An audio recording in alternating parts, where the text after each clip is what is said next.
બધાને નમસ્તે।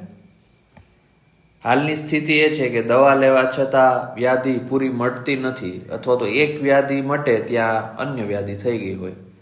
એટલે સ્વાસ્થ્યને સતત સારું રાખવા માટે પોતાની સમજણનો યોગ્ય ઉપયોગ ફરજિયાત જણાય છે। એટલે આ વિષયને બે ભાગમાં વિભાજિત કરવો રહે। એક વિષય એ છે કે પોતાની નક્કી કરેલી જે આદર્શ સમજણ છે, જે ઓલરેડી પોતે જ નક્કી કરી છે, એનો યોગ્ય ઉપયોગ કરવો।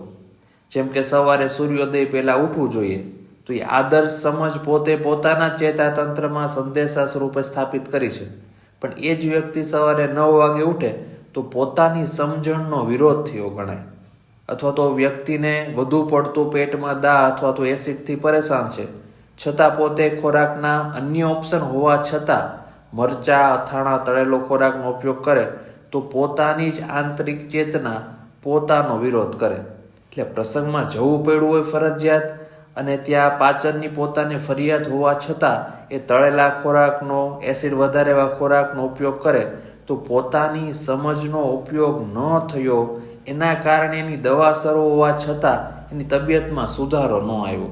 અથવા તો પરિવારના સભ્યોનો વિરોધ ન કરવો, એ સમજણ પોતાની પાસે છે, છતાં એ જ વ્યક્તિ એના ઘરના સભ્યો સાથે સામેવાળાની નાની અથવા તો મોટી ભૂલ હોય તો પોતે સમજતા હોય કે એને ખીજાઈને કહીશ તો વધારે વકરશે, એના બદલે શાંતિથી એની સાથે વાતની રજૂઆત કરવું, એ પોતાની સમજ હોવા છતાં સામેવાળાની લાગણી ન દુભાવી ભાષાના ભાવથી વાત કરે, એટલે સમજણનો ઉપયોગ ન થવાથી ક્યાં તો પોતે બીમાર પડે, અથવા તો પરિવારના અન્ય સભ્યોને દુઃખ લાગી જવાથી એના હૃદયનું બળ ઘટે અને એની રોગ પ્રતિકારક શક્તિ ઘટે, એટલે કંઈક ને કંઈક વ્યાધિ આવી જાય।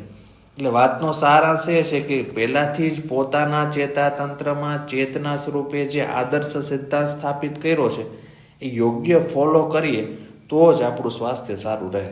અન્ય વિષય એ છે કે શાસ્ત્રનું જોડાણ ન હોય, અથવા પોતાને શાસ્ત્રના જોડાણમાં રુચિ ન હોય, તો એ સમજ ન હોવાના કારણે વ્યાધિ થાય, અથવા થયેલી વ્યાધિમાં સુધારો ન આવે। જેમ કે ખોરાકની બાબતમાં વિચારીએ તો થેપલા અને ચા વિરોધી ખોરાક છે, એ પોતાને સમજ જ નથી, અથવા સમજ હોવા છતાં ઉપયોગ નથી થતો, તો એ વ્યક્તિને દવાઓ લેવા છતાં પાચન સંબંધિત વ્યાધિ થયા કરે। અથવા ભોજન બાદ સ્નાન ન કરવું એ શાસ્ત્રનો ઉપદેશ છે, પોતાને ધ્યાનમાં ન હોય અને આ મુજબનું રૂટીન રહેતું હોય તો સમજના અભાવના કારણે એને ચામડી સંબંધિત વ્યાધિઓ દવાઓ લેવા છતાં મટતી નથી। અથવા તો જવાબદારી ન હોવા છતાં અન્યને સૂચના આપવી, એ સિદ્ધાંત ડરના કેમિકલ ઊભા કરે। એ સમજનો અભાવ છે, એના કારણે વ્યક્તિ સતત ડરમાં રહે, અને એ ડરના કારણે શ્વાસ સંબંધિત કે હૃદય સંબંધિત કે પાચન કે પેશાબના સંબંધિત વ્યાધિઓ રહ્યા કરે છે। એટલે શાસ્ત્રમાં પણ સ્પષ્ટ રીતે રજૂઆત કરી છે કે શાસ્ત્રનો જે ઉપદેશ છે એને સમજવો, સ્વીકારવો, અને સ્વીકારીને એને અમલવારી માટેનો સતત અભ્યાસ રાખવો, તો વ્યક્તિને વ્યાધિ જ ન થાય, અથવા તો થયેલી વ્યાધિમાં ઝડપથી સુધારો આવે। આંતરિક ચેતનાનો અર્થ એ છે કે કુદરત દ્વારા કુદરતી રીતે જ પોતાને મળતી ઉર્જા, ઊંઘ કે ખોરાક કે હૃદયના ભાવની શુદ્ધિ દ્વારા જે કુદરતમાંથી આપણા શરીરમાં જે તરંગો પોઝિટિવિટી ઉર્જા સ્વરૂપે રિસીવ થાય છે, એને આપણે આંતરિક ચેતના કહીએ, જે કુદરત દ્વારા આપણને મળે છે।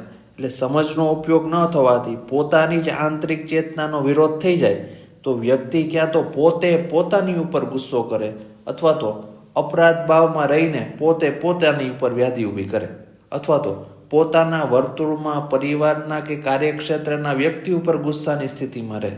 એટલે શાસ્ત્રનો સ્પષ્ટ મત એ છે કે પોતાની સમજનો જ પૂરો ઉપયોગ કરવો, અને અન્ય સમજનો ઉપયોગ ન કરે તો અતિ ચિંતા કે મૂલ્યાંકન ન કરીએ તો જ પોતાનું સ્વાસ્થ્ય સારું રહે। આયુર્વેદના સિદ્ધાંતને પોતે સમજીએ અને કહી શકાતું હોય એમને એ સિદ્ધાંત માટેની રજૂઆત કરીએ। કુદરત પાસે આપણા બધાની સમજનો પોતે પોતાની રીતે ઉપયોગ કરી શકીએ એવી ક્ષમતા આપે, એ જ અભ્યર્થના સાથે બધાને નમસ્તે।